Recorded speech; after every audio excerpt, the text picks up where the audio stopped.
सालों भर का जो नॉलेज, जो फिलॉसफी, जो मेडिसिन, सब कुछ क्या हुआ, आग में बर्बाद हो गया। ये नालंदा शब्द का जो अर्थ है वो है नॉलेज जो कभी रुकना नहीं चाहिए, ज्ञान जो कभी रुकना नहीं चाहिए। नमस्कार दोस्तों, स्वागत है आप लोगों को एक नए वीडियो में। आज है 30 अप्रैल 2026, बृहस्पतिवार यानी गुरुवार। तो दोस्तों आज इस वीडियो में हम लोग बात करने वाले हैं नालंदा यूनिवर्सिटी के बारे में। नालंदा यूनिवर्सिटी, इसको माना जाता है कि ये दुनिया का सबसे पुराना यूनिवर्सिटी है और one of the oldest university दुनिया का। नालंदा यूनिवर्सिटी का जो शुरुआत हुआ था, ये हुआ था 5th सेंचुरी में, गुप्ता एम्पायर के समय में। बहुत हिस्टोरियंस ये मानते हैं कि गुप्ता एम्पायर के समय में एक राजा थे, कुमार गुप्ता। उन्होंने इस यूनिवर्सिटी को इस्टेब्लिश किया। नालंदा यूनिवर्सिटी आज के समय पे इंडिया में बिहार का जो राजगीर और पटना है उसके सामने लोकेटेड है। ये जो यूनिवर्सिटी है ये भारत का एजुकेशन सेंटर माना जाता था एक समय पे। ये एक नॉर्मल स्कूल या नॉर्मल यूनिवर्सिटी, ये वैसा कुछ नहीं था। ये था एक रेसिडेंशियल यूनिवर्सिटी, जो एक मैसिव यूनिवर्सिटी था। यानी कि रेसिडेंशियल यूनिवर्सिटी यानी यहाँ पे देश विदेश और पूरी दुनिया से यहाँ पे छात्र आते थे, यहाँ पे रुककर पढ़ाई करते थे। ये जो यूनिवर्सिटी था, आप सोचिए उस समय पे ये यूनिवर्सिटी एक शिक्षा केंद्र नहीं था, ये एक शहर जैसा था। इस यूनिवर्सिटी के अंदर थे बड़ी बड़ी बिल्डिंग, बड़ी बड़ी इमारतें, मॉनेस्ट्रीज, टेम्पल, बड़ी बड़ी गार्डन, लेक्स और बहुत कुछ, मेडिटेशन हॉल्स, लेक्चर हॉल्स, सब कुछ लेके एक बहुत बड़ा एरिया लेके ये यूनिवर्सिटी बनाया गया था। अभी नालंदा यूनिवर्सिटी में जो सब्जेक्ट्स पढ़ाए जाते थे वो ऐसा नहीं था कि बुद्धिज़्म में ही वो बंद था या बुद्धिज़्म तक ही वो रुका हुआ था। ऐसी बात नहीं है, वहाँ पे सब कुछ पढ़ाया जाता था। मैथमेटिक्स से लेके चालू करके astronomy, logic, grammar, medicine, philosophy, सब कुछ। और इंटरेस्टिंग बात यह है कि वहाँ पे जो स्टूडेंट्स और टीचर का जो रेशियो था,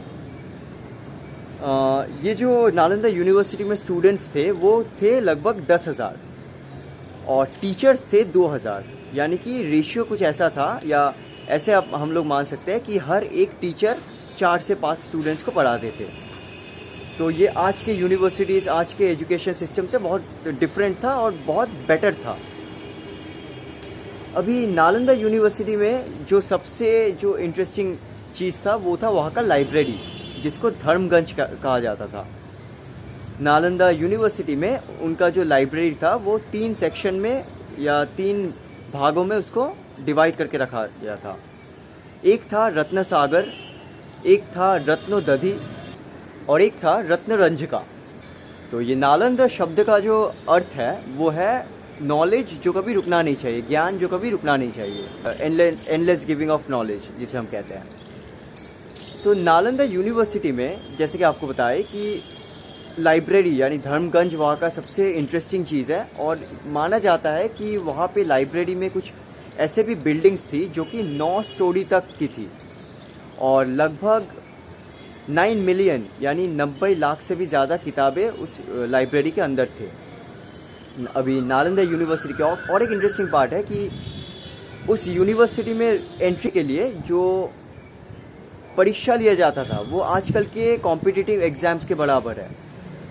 ये बताया जाता है कि नालंदा यूनिवर्सिटी का जो गेट कीपर थे, जो द्वार रक्षक थे, वो थे खुद एक बहुत ही ज्ञानी पंडित।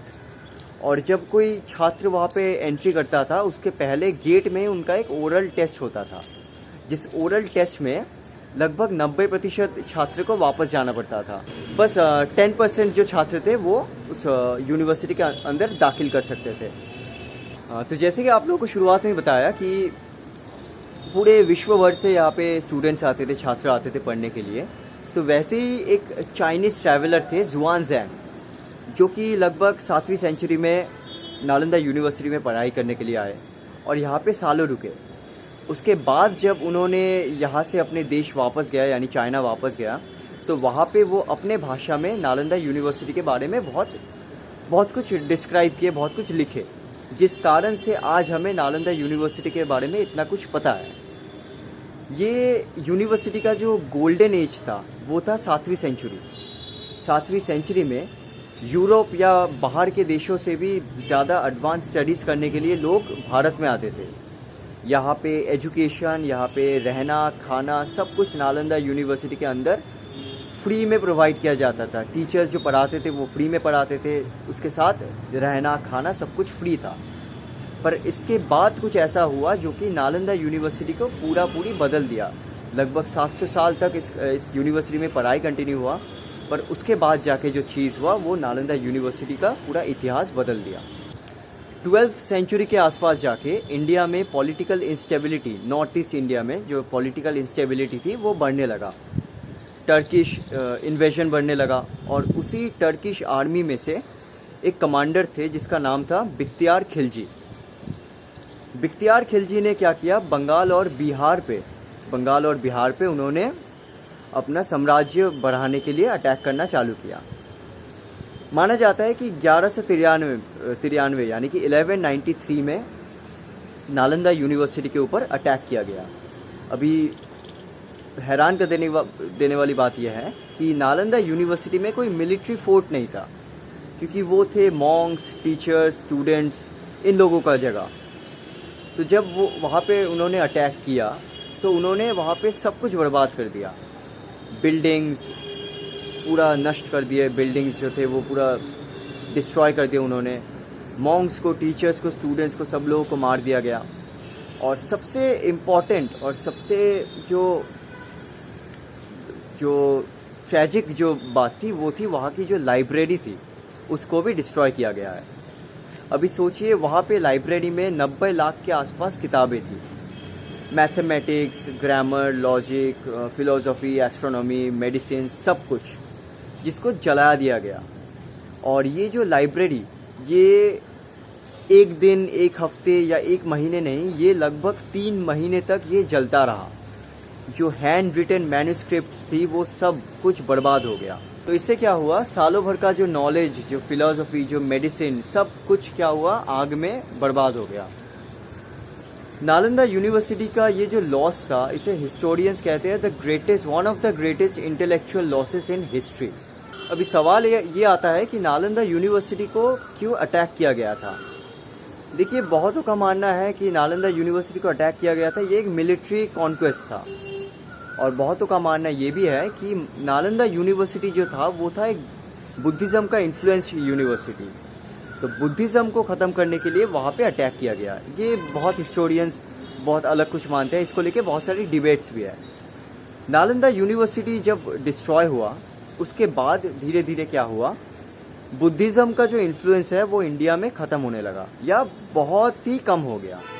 और ये जो बुद्धिस्ट थे जो नालंदा यूनिवर्सिटी में थे या उसके आसपास के एरियाज़ में रहते थे, वो धीरे धीरे तिब्बत या भारत के हिमालयस के कई पार्ट्स में वो धीरे धीरे बटने लगे, चले जाने लगे। तो 12 सेंचुरी से लेके 19वीं सेंचुरी तक नालंदा ऑलमोस्ट फॉरगॉटन था, सब कोई उन्हें भूल रहा था। लेकिन फाइनली 19वीं सेंचुरी में जाके, 19th सेंचुरी में जाके बिहार के जो आर्कियोलॉजिस्ट थे वो नालंदा यूनिवर्सिटी के जो रूइंस थे उनको दुनिया के सामने फिर से लेके आए। और ये जो रूइंस नालंदा यूनिवर्सिटी के थे, ये एंशियंट इंडिया का जो गोल्डन एज, जो एंशियंट इंडिया का जो हिस्ट्री, जो गोल्डन एज था, उसका सिंबल होने लगा। तो ये जो नालंदा यूनिवर्सिटी को जो ख़त्म किया गया, उसका जो किताब जलाया गया, वो बस किताबें नहीं जलाया गया, वो सालों का जो विजडम, जो ज्ञान है, उसको भी जलाया गया। तो आई होप आप लोगों को दोस्तों ये वीडियो अच्छी लगी होगी। अगर आप लोगों को कोई भी सवाल है, आप डेफिनेटली कमेंट पे मेरे को बताइए। चलिए, आज इस वीडियो को यहीं तक ख़त्म करते हैं। आप लोगों के साथ मिलते हैं कल एक नए वीडियो में। तब तक के लिए खुश रहिए। नमस्कार।